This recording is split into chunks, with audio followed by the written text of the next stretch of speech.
What's up guys, Mickle here, and in this video, we're going to be going over two old clips of Gary Gensler that you guys probably haven't seen before. That's going to make it more clear than ever that Gary Gensler's views of cryptocurrencies completely changed when he stepped foot in the SEC. Guys, after watching these two old clips of Gary Gensler, it's going to make it perfectly clear to you guys that before Gary Gensler took his position at the SEC, he did not think cryptocurrencies were securities and also didn't think there was any clarity in the market. Guys, I think after watching both of these clips through, you guys are going to have a much better perspective of what's really going on at the SEC, because these clips are going to shed a lot of light on Gary Gensler's real views towards cryptocurrency and regulation. And then at the end of the video, we're going to talk about why Gary's doing the things he's doing now, because they are in stark contradiction to things he was saying just a couple years ago. Like always guys, if you're new to this channel or come here all the time, please take a second to hit the like and subscribe button down below. It goes such a long way in helping this channel grow, and it really does mean so much to me. Also, if you guys don't mind, please make sure to turn bell notifications on. They're going to make sure you guys are updated when new videos come out just like this and you guys don't miss a thing. Also, if you guys are ever looking for a good place to buy some XRP, make sure to check out the link for Uphold down in the description of this video. Uphold is one of my favorite exchanges and a great place to buy XRP. With that said though, guys, let's jump right into the video, and I hope you guys enjoy the content.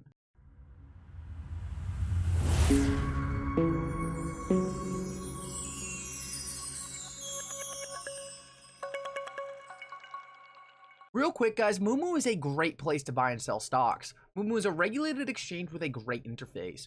MOO-MOO is also running an awesome promotion this month, where if you sign up with MOO-MOO using the link in the description of this video, you can win 13 free stocks. Most importantly though, each one of these stocks could be worth up to $3,000. So guys, do not miss out on this and go sign up with MOO-MOO now. So guys, I'm really excited to show you these clips of Gary Gensler, because I think you guys are going to be pretty shocked when you hear Gary Gensler talking in these clips. In both of these clips, Gary Gensler is going to sound very bullish on cryptocurrencies, but most importantly, it doesn't sound like in either of these clips, Gary Gensler thinks cryptocurrencies are securities at all. Now, these are pretty shocking because the Gary Gensler we know today thinks there is perfect clarity in the markets, and that clarity is that all cryptocurrencies are securities. I think these videos are going to show you that Gary Gensler's perspective changed pretty dramatically as of recent when he took his position at the SEC, and what we're watching might have a lot less to do with Gary Gensler actually thinking cryptocurrencies are securities, and a lot more to do with Gary Gensler simply wanting the power to regulate this industry and him just happening to be working at the SEC. I think these clips are pretty shocking and really going to show you guys that Gary Gensler might actually be pretty bullish on cryptocurrencies, but more shockingly, that he might not think these cryptocurrencies are even securities. Guys, listen up to this first interview. This is an interview Gary Gensler did on Bloomberg in 2018, and guys, it barely has any views, but this interview is shocking. Listen up. So it's Gary Cohn, it's Sheila Bair, Blythe Masters talking at LME Week last week about how commodity companies can use blockchain. What does that tell you about the validity of this going forward? Well, I think it's the technology, blockchain technology, which the public all know is underlying Bitcoin, has a real chance to be a catalyst for change in the world of finance. And that's because it moves data, and it also applies code, computer code, across a decentralized network. So I think that's why you see the likes of Sheila and Gary Cohn, and even I'm teaching at MIT blockchain technology, and the class is crowded. There's a lot of people that want to know about this technology. So how do you regulate it? Well, it's really important, I think, for this, if it gets broad adoption, if we really think the crypto world's going to be part of the future, it needs to come inside a public policy envelope. That means we need to guard against illicit activity, and yes, we need to protect investors. The crypto exchanges, big exchanges like Coinbase, need to really come within either SEC or the CFTC, the agency I once was honored to chair, inside of something to protect investors. Let's distinguish two things. One is cryptocurrency and the other is blockchain. Because cryptocurrency may rely upon blockchain, but you can do things with blockchain that you don't do with cryptocurrencies. Right. Do we need to regulate blockchain? Because we don't normally regulate computer programs. We don't regulate JavaScript. David, I couldn't agree with you more. We should be technology neutral to promote innovation, but still in being technology neutral, I'm agreeing, not regulate the blockchain technology, but just ensure that its application, like cryptocurrency, investors are still protected. What does that mean? That we make sure there's not fraud and manipulation to the extent we can, in the Bitcoin markets. At the same time, this is to those of us who are not computer programmers, very sophisticated. It seems to be moving very, very fast, migrating.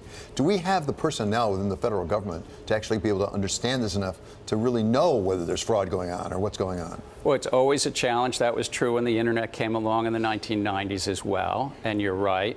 But I don't think that means we give up.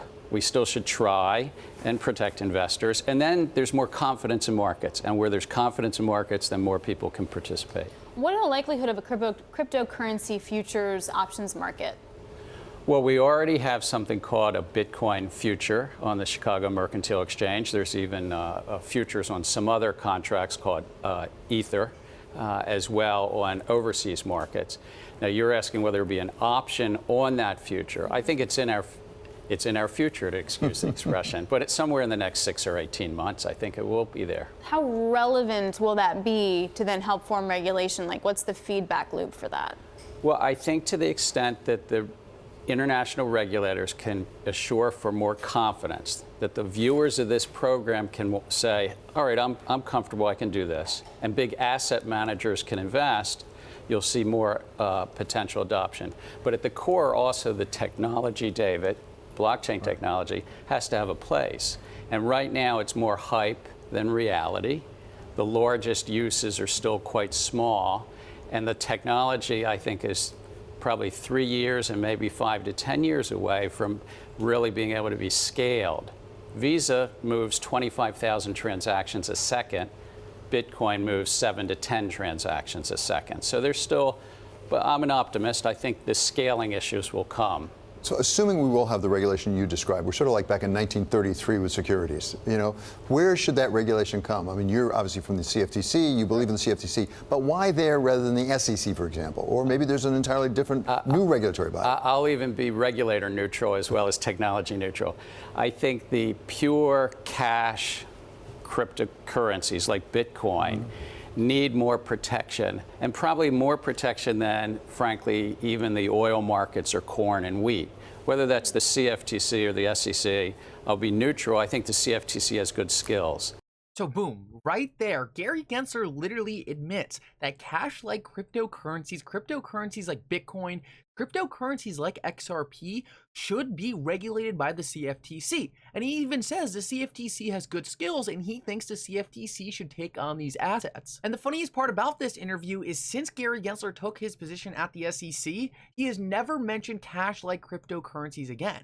He fully understands that if he brings up cash-like cryptocurrencies again, brings up how assets like XRP are not securities, he's going to lose a ton of power over the cryptocurrency market. At the end of the day, Gary Gensler could care less whether or not the SEC or CFTC has power over cryptocurrencies. If he was working at the CFTC, he would be doing the same exact thing he's doing right now to try to gain control of this market. But the fact of the matter is, Gary Gensler is now at the SEC, so he's making all kinds of arguments to try to gain control of the market. I guarantee you if Gary Gensler was at the CFTC right now, he would be trying just as hard to say all these different cryptocurrencies are commodities because he wants to control them. He wants to be the regulator to usher in the regulations for a brand new asset class, and for him, the only way that could happen is if these cryptocurrencies are designated as securities. Now, in terms of his true intentions, whether he wants the cryptocurrency market to prosper, honestly, in this interview, it seems like he does. It seems like he does see the potential. Now, this is in stark contrast to what we see now out of him, and who knows if his views have changed, but I think it's fair to say that in this interview, he actually sounds semi-reasonable. I want to move on and show you another very shocking interview where he directly tells us that he doesn't think there's clear regulatory guidance in the market. And the funniest thing about this clip is Brad Garlinghouse literally responded to this clip, "I love Twitter," because he knows this is in stark contrast to everything Gary Gensler's saying now. Listen up to this clip. This one is crazy. Well, two classes of problems. The people who issued the tokens, are they criminals? What happens to them? And then the people who are holding the tokens, were they scammed, and how do they get redress? I think regulators around the globe will sort it through, but as you saw in the first of these last summer, the DAO, the SEC chose to write, I think it would be called an order, but they didn't actually then have a civil money penalty. They didn't charge. They just wrote an order and tried to change behavior. I think there is a reasonable case to be made that if you can come into compliance, if the Securities and Exchange Commission gives some number of months, and I don't know what that is right in a period of time, but some number of months or a year or whatever to come into compliance, then they'll look forward. The challenge is compliance is about disclosure. That's hard to do, but it's doable. Compliance is about the manner of sale. You can't change the manner of sale from 2 years ago, but maybe you can change the manner of sale going forward. Compliance is about beneficial ownership. That's a tricky one. Compliance is about anti-fraud and insider trading rules. So, you know, but I think it's more like, let's look forward, and there's 1,000+ horses running on the field that got out of the barn. We've got to kind of bring them into compliance. And even for Ripple and Ether, or maybe it's, you know, EOS or NEO or something, you know, but for the big market cap ones, there needs to be clarity in the market. And if needs to be clarity in the market. Well, doesn't that sound completely different from everything Gary Gensler's saying today?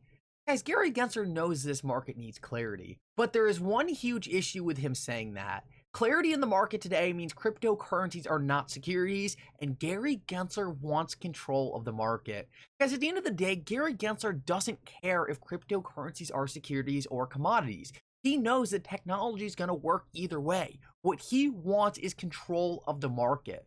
Now, it's completely not fair if some cryptocurrencies are called commodities and get different regulations than other cryptocurrencies that people call securities, and I totally understand that issue.